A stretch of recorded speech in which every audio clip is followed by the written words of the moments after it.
So one thing I just want to point out that I didn't mention in the last video is because you have this relationship between acids and their conjugate base, we generally only, most chemists generally only talk in terms of acids, because if you want to know what the strength of a base is, you can just use this expression to figure out, what the strength of a base is. So what ends up practically happening is most chemists just think in terms of acidity, and then do sort of the translation in their head if they want to think about basicity. And I think you'll see what I mean as we go through these chapters of this chapter. Okay.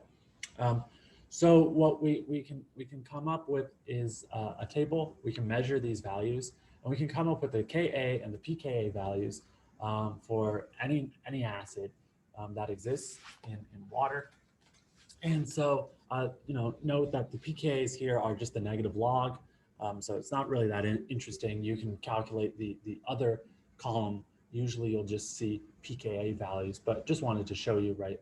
If you have a Ka of 11, that means a pKa of minus 11. So Ka of 10 to, sorry, Ka of 10 to the 11 gives you a pKa of minus 11. So that would be like a super strong acid, hydroiodic acid, because you have this very high Ka value expression constant, or very negative pKa. Um, a very weak acid would be something like methane here.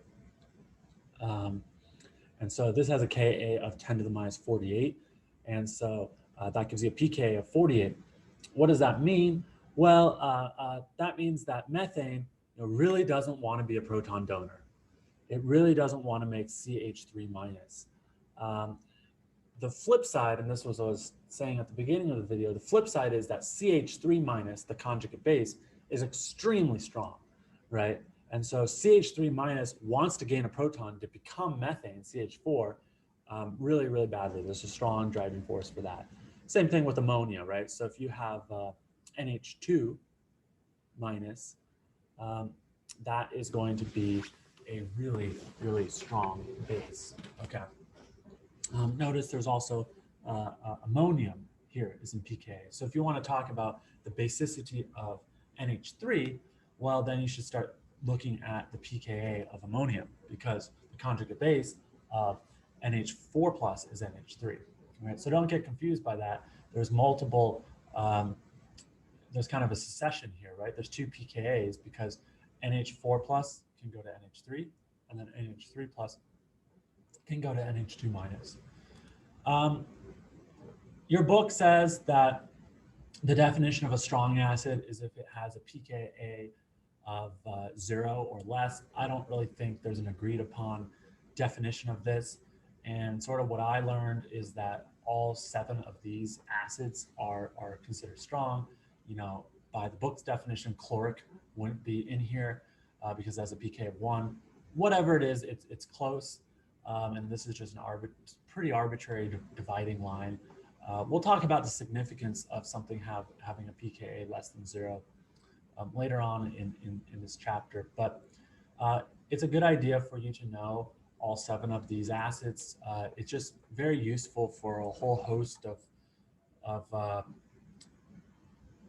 building up chemical intuition, knowing what are the strong acids. It can tell you, very quickly, oh, I have potassium perchlorate dissolved in this electrolyte. I know how it's going to behave. And the nice thing is that there aren't too many common strong acids. There's lots of strong acids, but these are the most common ones that are used. And so basically, most of the time, if you see anything else, it's going to be a weak acid. That's a good assumption.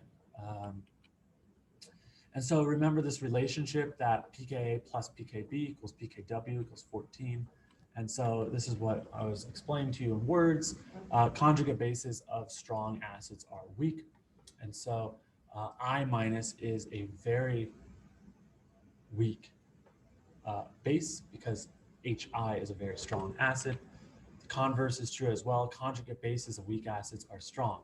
So I used the example of methane, but we can use isobutane, which is probably the weakest base known. Weakest acid known. It is an extremely weak acid, which is pK of 54.